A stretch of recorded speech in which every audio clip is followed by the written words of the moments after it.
صحابہ کرام نے وہ عشق نبھایا، کمال کر دیا.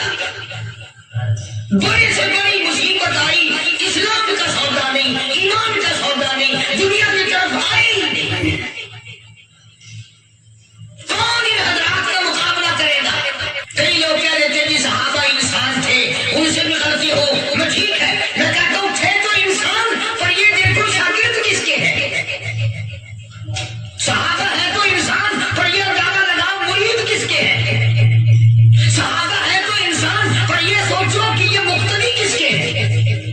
صحابہ ہے تو انسان، پر یہ دیکھو صحابہ اگر سپاہی ہے تو کالی کملی والا کمانڈر ان چیف ہے.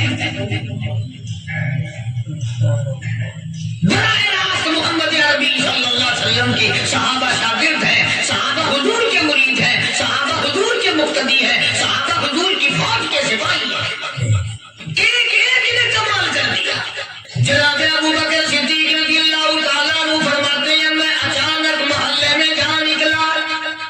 ابو بکر کہتا میری یہ عادت تھی، شروع پہ جو اسلام آیا مکے میں چودھری مارتے ہیں، رئیس مارتے ہیں، سردار مارتے ہیں، کمزوروں کو مارتے ہیں.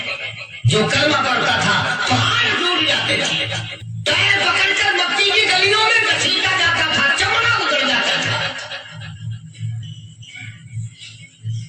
آج یہ بات کہنا بڑا آسان ہے. تبلیغی ساتھی سفر کرتے ہیں، تکلیف اٹھاتے ہیں، اگر جی جاؤ کافروں کو کلمہ سکھا کے آؤ. وہ کلمہ تو تیرے بلے نہیں تو کافروں کو تو پھر پہنچائیں گے نا. 80 سال کی عمر ہے، کلمہ صحیح نہیں آتا.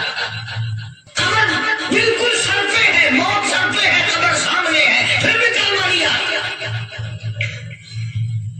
اور میں تو کئی مرتبہ کہا کرتا ہوں کہ یہ بھی فکر کیا کرو کہ اس نبی کی ذات پر تم درود پاک پڑھتے ہو صلی اللہ علیہ وسلم، جس کی ذات پہ خود خدا درود بھیجتا ہے، فرشتے بھیجتے ہیں. ہزاروں بار مجھ کو عنبر سے منہ دھو کر کے اگر درود پڑھو تو ڈرنا چاہیے بے ادبی نہ ہو جائے.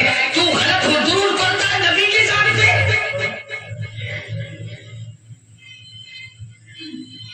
اور اس کو صحیح کرنے کا فکر نہیں رکھتا.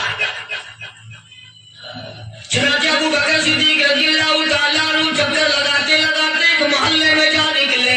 وہاں جا کے دیکھا ایک نوجوان ہے، غریب صحابی، نادار صحابی، مفلس صحابی، کافر کا غلام ہے، کالی کملی والے صلی اللہ علیہ وسلم کا کلمہ پڑھتا ہے. کافروں نے پکڑ کر گرم گرم ریت پہ اونٹا کر کے لٹایا ہوا ہے، اور کئی کافر اس صحابی کی کمر پہ چڑھ کر لٹا رہے ہیں، اس کی کمر پہ چڑھے ہوئے ہیں.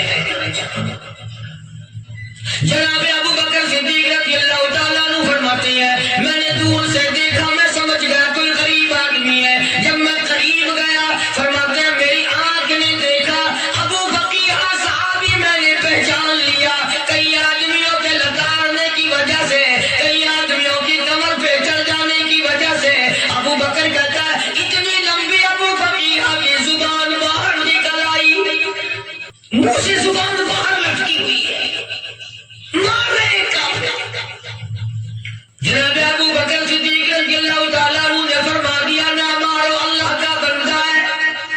وہ کہنے لگے بندہ تو اللہ کا ہوگا، غلام ہمارا، اور کلمہ اس نبی کا پڑھتا ہے.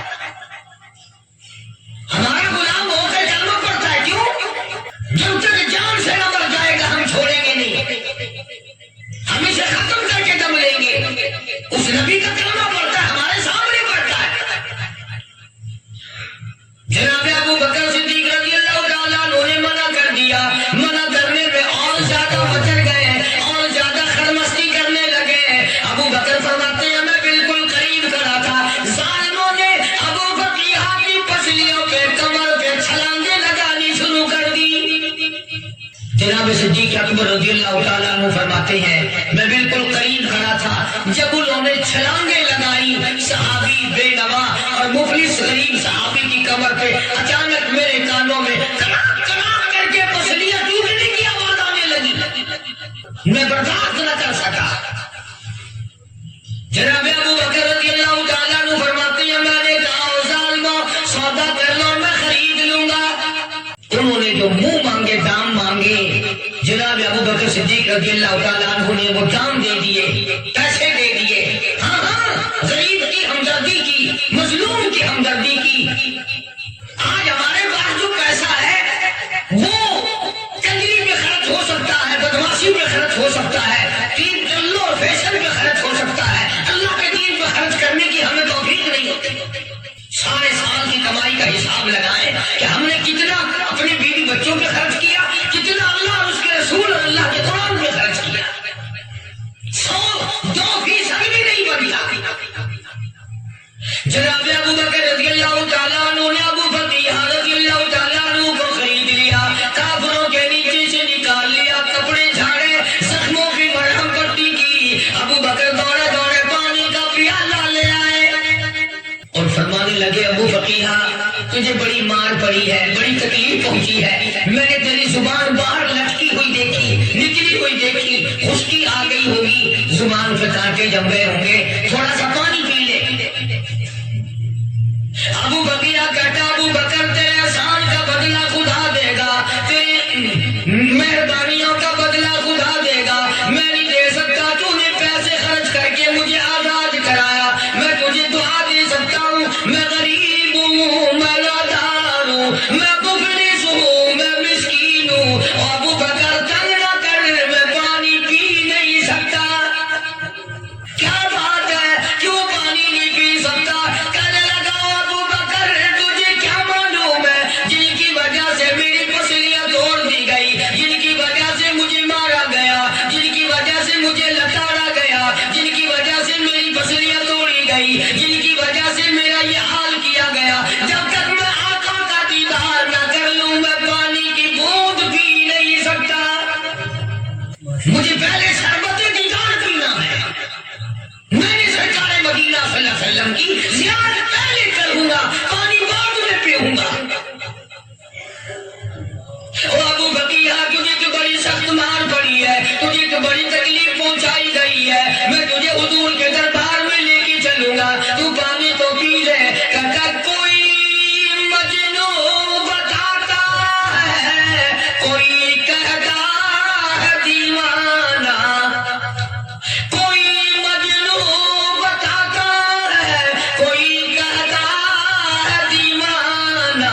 یہ تو مرض عشق احمد کا ہوا بیمار میں بھی ہوں. ابو بکر تجھے کیا معلوم ہے مجھے عشق لگا ہوا ہے، مجھے سوز و بتاگ لگی ہوئی ہے، میں اپنے دل میں کسی کو بسائے بیٹھا ہوں، جب تک اس آقا کا دیدار نہ کر لوں مجھے چین نہیں آئے گا. ہمیں عورتوں سے محبت ہے، ہمیں اولاد سے محبت ہے، ہمیں کوٹھی اور بنگلے سے پیار ہے، ہمیں روپے سے پیار ہے، ہمیں بڑی جاہ و حشم سے پیار ہے. اور خدا اور اس کے رسول سے پیار کرنے والے لوگ مدینے کی قبرستان میں سو گئے. قرآن سے پیار کرنے والے لوگ حضور کے درباری لوگ وہیں سو گئے. اندازہ لگاؤ کوئی مار کھا کے اپنے ماں باپ کے پاس جائے گا، کوئی بھائی برادری میں جائے گا، کوئی تھانے میں رپورٹ لکھوانے جائے گا، کوئی اسپتال میں سرٹیفکیٹ لینے جائے گا، کوئی ڈاکٹری کرانے جائے گا. ابو بکیہ تم کتنے خوش نصیب ہو، امام الانبیاء کے دربار میں چلے ہو. حضور اکرم صلی اللہ علیہ وسلم کے دربار میں ابو فقیہ کو لایا جا رہا ہے. علماء نے لکھا ہے کہ جب ابو فقیہ حضرت کے دربار میں پہنچے تو خبر تو پہلے تھی نہ کہ بڑی مار پڑی ہے، رحمت کائنات نے اٹھ کر سینے سے لگا لیا. فرمایا ابو فقیہ جی حضور میں نے سنا ہے تو نے پانی نہیں پیا، اتنی مار پڑی تیری پسلیاں توڑ دی گئی، تیری کمر پہ چھلانگیں لگائی گئی، تجھے گرم گرم لیپ پہ لٹایا گیا، تیری زبان باہر نکل آئی، اور میں نے سنا ہے تم نے پانی نہیں پیا. کہتا ہے آقا ہاں نہیں پیا. فرمایا کیوں نہیں پیا؟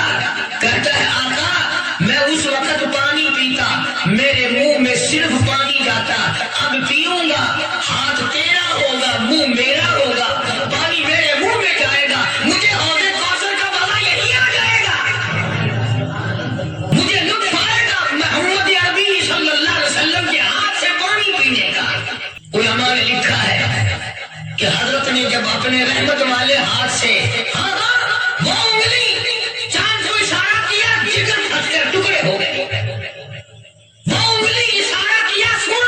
ہو گیا.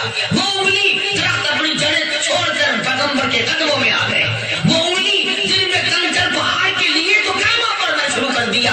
وہ انگلی اونٹ کی طرف کی تو بول پڑا. وہ انگلی چڑیا سامنے آئی تو انہوں نے شکایت کر دی. وہ انگلی جن کو دیکھ کر کے بیٹھنا ہو گیا. مدنی کریم صلی اللہ علیہ وسلم نے یوں پانی کا پیالہ اٹھایا. ابو فقیہ نے پیالہ پکڑنے کے لیے یوں آگے کو ہاتھ کیا. فرمایا اب وہی بات ہوگی, ہاتھ میرا ہوگا منہ تیرا ہوگا, میں اپنے ہاتھ سے پلاؤں گا. ابو فقیہ کو پانی پلا دیا اور پانی پلانے کے بعد پوچھا اب تیرا کیا حال ہے؟ اب حال کیا ہے؟ کہتا ہے تیرے چہرے پہ فدا شمس و قمر,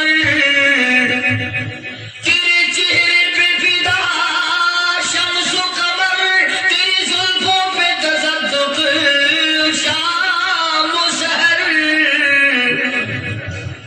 تیرے چہرے پہ فدا شمس و قمر, تیری زلفوں پہ تصدق شام و سحر, رخسار پہ ٹھہرے کس کی نظر, تیری باقیہ کا کیا کہنا, اور کالی کملی والے تیری زیارت ہوئی سارے دکھ بھول گیا. میرے سارے غم ٹل گئے, میرے سارے دکھ دور ہو گئے, میری ساری پریشانی دور ہو گئی, اور میں تو اب مزے میں ہوں. جناب ابو بکر صدیق رضی اللہ تعالیٰ عنہ نے مال خرچ کیا, صحابہ کرام کی جانیں بچائی. قیامت کا دن ہوگا, ساری کائنات کی پیشی ہوگی. اللہ پاک پوچھے گا تو دنیا میں کیا کرتا تھا؟ کوئی کہے گا میں کھیتی باڑی کرتا تھا, کوئی کہے گا میں دفتر میں نوکر تھا, کوئی کہے گا میری دکان تھی, کوئی کہے گا میں یہ کمائی کرتا تھا, کوئی کہے گا میں یہ کمائی کرتا تھا. آئے گی باری ابو بکر کی, اللہ پاک پوچھے گا دنیا سے کیا لایا؟ ابو بکر, حضرت بلال, حضرت نادیہ, حضرت زنیرہ اور کتنے صحابہ کرام کی جماعت کو پکڑ کر اللہ کے عدالت میں کھڑا کر کے ابو بکر کہے گا الہی صدیق کی کمائی تیرے سامنے موجود ہے. مبارک ہے یہ لوگ کہ ان حضرات نے محض اللہ اور اس کے رسول کریم صلی اللہ علیہ وسلم کو راضی کرنے کے لیے اپنا سب کچھ قربان کر دیا. اور خود رسول کریم صلی اللہ علیہ وسلم نے ان کو ایسی تعلیم دی, ایسے اخلاق دیے کہ حد ہو گئی. دربار رسالت ہے, ایک کافر مسافر آتا ہے بھی کافر, ہے بھی مسافر, ہے بھی معمر, برا آدمی ہے. کبھی کبھی سوچتا ہوں کہ اس زمانے کے تو کافروں میں بھی کوئی خوبی ہوا کرتی تھی. منافقت تو نہیں تھی نا, منافقت نہیں تھی, چال بازی نہیں کرتے تھے, ہیرا پھیری نہیں کرتے تھے. سبحان بوڑھا مسافر کافر سرکار دو عالم صلی اللہ علیہ وسلم کے دربار میں آیا. آگے کہنے لگا نبی اللہ میں بوڑھا ہوں, مسافر ہوں, بھی تیرا تیرے خدا کا منکر, پر میں سوال کرتا ہوں کوئی سواری دو, میرا گھر بڑا دور ہے, میں اس پر سوار ہو کر اپنے گھر پہنچ جاؤں. حالانکہ مسلمانوں کے پاس سواریاں کہاں تھی, خود تنگی میں تھے, وطن چھوڑ کے آئے, قربانیاں دے کے آئے, پتے چباتے ہوئے آئے, پانی پورا رج کے پینے کے لیے پانی نہیں ملتا. اور حضور کریم صلی اللہ علیہ وسلم کو پتا تھا کہ یہ سوال کرنے والا ہمارے عقیدے کا نہیں. رحمتی کائنات کا دریائے کرم جو اس میں آیا, صحابہ کرام کی طرف خطاب کر کے فرمایا کون ہے جو آج میں محمد رسول اللہ صلی اللہ علیہ وسلم کو سواری دے, کون ہے جو آج مجھے سواری دے, میں جنت میں اعلیٰ درجے کی سواری کا وعدہ کرتا ہوں. حضرت عبادہ بن ثابت رضی اللہ تعالیٰ عنہ صحابی اٹھے اور اپنی گاچی, اپنی اونٹنی حضور کے ہاتھ میں پکڑا دی, اور حضور نے اس مسافر کو دے دی کہ لے بھائی سواری تجھے مل گئی. اب وہ مسافر جو تھا بوڑھا, وہ کہنے لگا جی میرے پاس کپڑا بھی نہیں ہے, اب تم جیسا اگر کوئی سیٹ ہوتا نا آنکھیں نکالتا کہ ہم نے تیرے لیے یہاں کو ٹیکسٹائل میں چلا رکھے, سواری مل گئی تو اور آگے کو چل گیا, راستہ پکڑا پڑا جا. خدا جانے دھکے دیتے، خدا جانے مکے مارتے، خدا جانے کتنی باتیں بناتے۔ امام الانبیاء محبوب کبریا حضرت محمد مصطفیٰ صلی اللہ تعالی علیہ وسلم پھر کھڑے ہو گئے، صحابہ کرام کو خطاب کر کے فرمایا کون ہے جو آج مجھے کپڑا دے، کل میں جنت میں اعلیٰ درجے کی پوشاک اور لباس جوڑوں کا وعدہ کرتا ہوں۔ ایک صحابی نے اپنا کپڑا اتار کر حضور کے ہاتھ میں دے دیا صلی اللہ علیہ وسلم، یعنی ان کو کتنا یقین ہے حضور کی زبان پہ، سودا جنت کا ہو رہا ہے، زبان ہے کالی کملی والے کی، سودا ہو رہا ہے جنت کا۔ اور آج تمہیں سارا قرآن سنا دو، اس سنانے والے کا بھی ڈلا کے سننے والے مولوی کہتے رہتے ہیں یار کوئی بات نہیں، جنت کس نے دیکھی ہے؟ صحابہ کرام میں سے کسی نے کپڑا دے دیا، حضور کریم صلی اللہ علیہ وسلم نے کپڑا لیا اور اس مسافر کو دے دیا کہ یہ بھی کپڑا بھی مل گیا۔ ہے بھی کافر، اپنے عقیدے کا نہیں، اپنے قبیلے کا نہیں، اپنے خاندان کا نہیں۔ اب وہ کہنے لگا کہ نبی اللہ مجھے بھوک بھی لگی ہے، میں نے روٹی بھی کھانی ہے۔ مدنی کریم صلی اللہ تعالی علیہ وسلم پھر کھڑے ہو گئے اور صحابہ کرام کو خطاب کر کے فرمایا کون ہے جو مجھے آج کھانا دے، روٹی دے، کل میں جنت میں اعلیٰ درجے کے کھانے کا وعدہ کرتا ہوں۔ اس سوال کا جواب پورے مجمع میں سے نہ ملا، یوں لکھا علماء نے 300 صحابہ کا مجمع بیٹھا ہوا تھا۔ بھاتا ہو 300 صحابہ کا بھی فاقہ، کالی کملی والے کا بھی فاقہ، 3 دن سے کچھ نہیں کھایا، کچھ نہیں ملا، کوئی جواب نہ ملا، صحابہ کرام کی جماعت خاموش رہ گئی۔ سلمان فارسی رضی اللہ تعالیٰ عنہ اٹھے اور اس مسافر کا ہاتھ پکڑا اور کہنے لگا میں تجھے ایسے دروازے پہ لے کے چلوں گا جہاں سے کچھ نہ کچھ کھانے کے لیے مل جائے گا۔ آیا ہے سلمان فارسی مسافر کو لے کر خاتون جنت سیدہ فاطمہ الزہرا رضی اللہ تعالیٰ عنہا کے دروازے پہ اور آواز لگائی یا اہل بیت رسول اللہ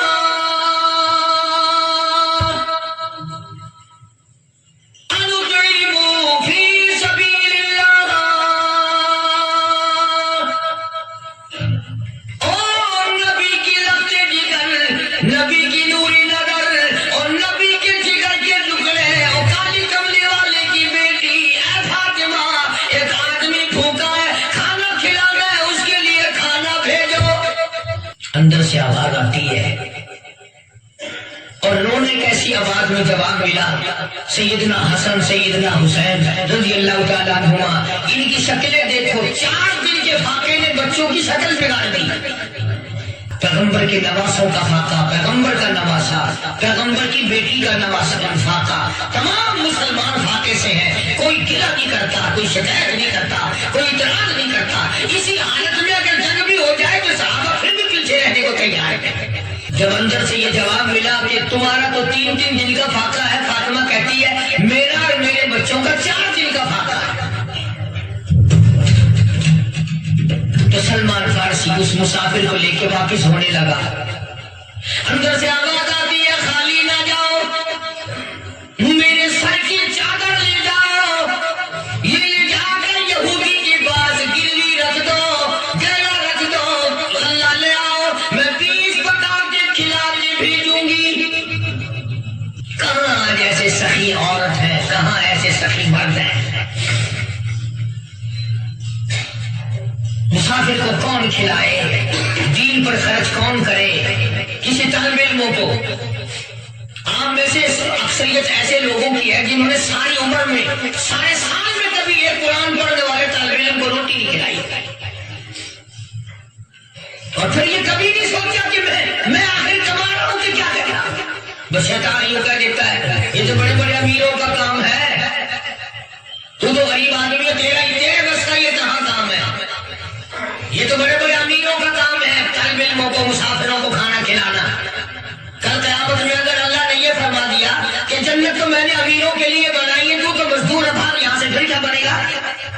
حضرت محمد رسول اللہ صلی اللہ تعالی علیہ وسلم کے پاس جنگ بدر کے قیدی آئے تھے کافر، اسلام کے دشمن، دین کے دشمن، قرآن کے دشمن، ایمان کے دشمن، مگر صحابہ کرام کو فرمایا یہ میرے مہمان ہیں، حضور نے فرما دیا صلی اللہ علیہ وسلم۔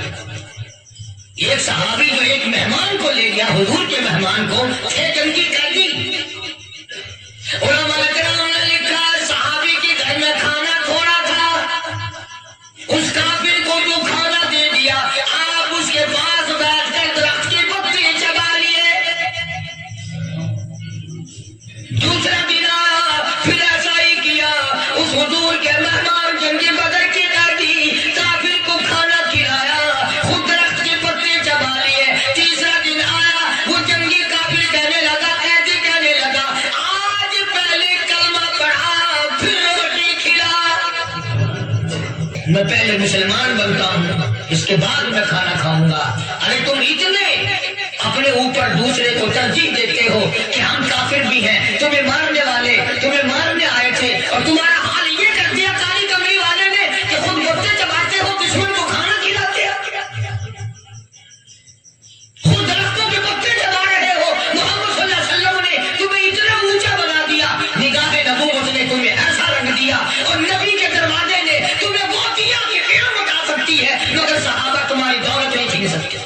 تو فاطمہ الزہرا رضی اللہ تعالی عنہا نے سر کی چادر اتار کر دے دی سلمان فارسی کو کہ یہ لے جا، یہودی کے پاس جا کے گروی رکھ لے، دانا غلہ لے آ، میں پیس پکا کے کھلا کے بھیج دوں۔ سلمان فارسی کہتے ہیں رضی اللہ تعالی عنہ کہ ہم چادر لے کر کے یہودی کے پاس گئے اور یہودی کو سارا قصہ بتایا۔ اس یہودی نے چادر لے کر رکھ لی اور غلہ تولنے لگا دینے کے لیے، تو رو رہا تھا۔ ہم نے پوچھا تجھے کیا ہوا، تو کیوں رویا؟ کہنے لگا مسلمانوں، ہماری توریت میں واقعہ موجود ہے، قصہ موجود ہے، آخر الزمان پیغمبر صلی اللہ علیہ وسلم کی بیٹی کی دروازے پہ ایک بھوکا کافر مسافر آئے گا، اس کا پیٹ بھرنے کے لیے نبی کی بیٹی اپنی چادر اتار کر گروی رکھ دے گی، یہودی کے پاس غلہ منگوا کے کھانا کھلائے گی۔ آج توریت کی بات سچی ہو گئی، چادر آئی رکھی ہے، میں وہ یہودی ہوں، اور غلہ تول کر دے دیا۔ سلمان فارسی کہتے ہیں یہودی میرے ساتھ ساتھ چل دیا۔ خاتون جنت سیدہ فاطمہ الزہرا رضی اللہ تعالی عنہا کے دروازے پہ آیا، اور جب ہم نے غلہ دے دیا، چادر بھی اندر یہودی نے پہنچا دی کہ میں چادر بھی واپس دینے آیا ہوں، اور سلمان کو کہنے لگا دیر نہ لگا، دیر نہ کر، کیوں؟ میری توریت نے تصدیق کر دی کہ یہ نبی پر حق ہے، اب ایسا